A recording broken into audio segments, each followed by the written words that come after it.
मैंने किसी से सुना है ईद की नमाज औरतें अगर अपने घर पर ना पढ़ें तो कोई रोज़ा उनका नहीं माना जाता है।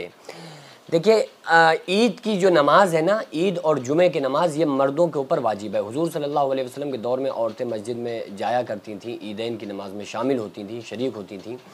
और लेकिन बाद में इस पर पाबंदी लगाई गई इस वजह से, क्योंकि फिर फितने में पड़ जाने का अंदेशा है ना, फितने में फिर लोग पढ़ते, और इसलिए औरतों के ऊपर ना जुमे की नमाज है और ना ही उनके ऊपर ईदैन की नमाज है, यानी ना ईद उल फित्र की ना ईद उल ज़ुहा। दूसरी बात यह है कि अगर कोई औरत ईद के दिन अपने घर पे नमाज़ पढ़ना चाह रही है तो उसके लिए क्या ज़रूरी है, और अगर वो नहीं पढ़ती है तो उसके रोज़े कबूल नहीं होंगे, ये भी मैं आपको बता देता हूँ। देखिए, जो ईद की नमाज है ना, तो ईद की नमाज जाहिर सी बात है कि वो ईदगाह में ही है या किसी ऐसी जगह पर जहाँ पर बहुत बड़ा मजमा इकट्ठा होता हो। सुन्नत है कि वो ईदगाह, क्योंकि ईदगाह में खुली आबादी से निकलकर जंगल इलाके में, ठीक है। लेकिन अगर जाहिर सी बात है कि बहुत सारी जगह ऐसी हैं कि आदमी बहुत ज़्यादा हैं, ईदगाह एक होती है, वो भर जाती है, तो उसके बाद फिर और तमाम मसाजिद में भी ईद की नमाज होती है, तो कोई मसला नहीं है। क्योंकि एक जगह पर इतना लोग एक साथ नहीं पढ़ सकते हैं, तो फिर और जो मस्जिदें हैं उनमें भी ईद की नमाज़ पढ़ना जायज़ है।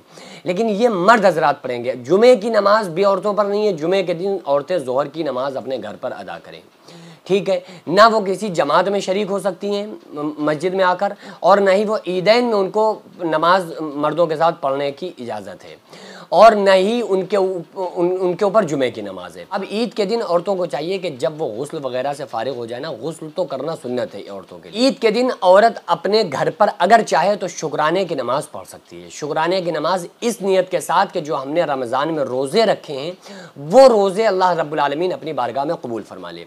इस नियत के साथ अगर कोई औरत रमज़ान के बाद ईद के दिन अगर शुक्राने की नमाज पढ़ना चाहे तो पढ़ सकती है। मर्द हज़रात भी पढ़ सकते हैं, लेकिन ये नमाज कुरान और हदीस में हुक्म नहीं दिया गया है कि आप पढ़ें, ठीक है ना। इसको फ़र्ज़ और वाजिब समझ के अपने ऊपर पढ़ें कि नहीं भाई बहुत पढ़ना ज़रूरी है, ऐसा नहीं है, बल्कि एक नॉर्मल नफल नमाज, ठीक है।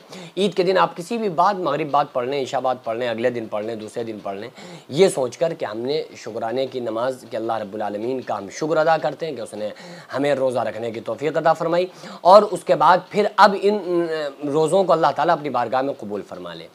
और दुआ ये करनी चाहिए कि अल्लाह जिस तरह से हमने रमज़ान में अपनी ज़िंदगी गुजारी है, इसी तरह से पूरी साल हमें ज़िंदगी गुजारने की तौफ़ीक़ अता फरमा। अच्छा, औरतों के लिए ऊपर जो फ़र्ज़ है वो करती नहीं है। औरतों के ऊपर फ़र्ज़ ये है कि जो उनके रोज़े पीरियड की वजह से छूट जाते हैं रमज़ान में, उनको चाहिए, उनके ऊपर फ़र्ज़ है कि वो उन रोज़ों को जल्द से जल्द ईद के बाद जब जितनी जल्दी उनको मौका मैसर हो वो उन रोज़ों को रख लें। क्योंकि रोज़ों की जो रोज़े पीरियड की हालत में छूट जाते हैं तो उसकी क़ज़ा उनके ऊपर लाजिम है, लेकिन नमाज़ें जो छूटती हैं उनकी क़ज़ा उनके ऊपर लाजिम नहीं है। तो अगर किसी औरत के जो रोज़े छूटे हुए हैं तो फोकस ये करना चाहिए कि उन रोज़ों को हम रखें, ठीक है। तो उन रोज़ों का रखना ज़रूरी है। नमाज अगर कोई चाहे तो आप नफल के तौर पर पढ़ लें, लेकिन ईदगाह जाकर या अपने घर पर औरतों को ईद की नमाज़ पढ़ने की इजाज़त नहीं है, और न ही उनको वो नमाज़ पढ़नी चाहिए, बल्कि अगर वो शुक्राने की नीयत से, सलातुल हाजत की नीयत से, या इशराक, अवाबीन, चाश्त, बहुत सारी नमाज़ें हैं दिन भर की, अगर आप वो चाहें, और पढ़ना ही चाहिए इन नमाज़ों को, ये नफलें हैं।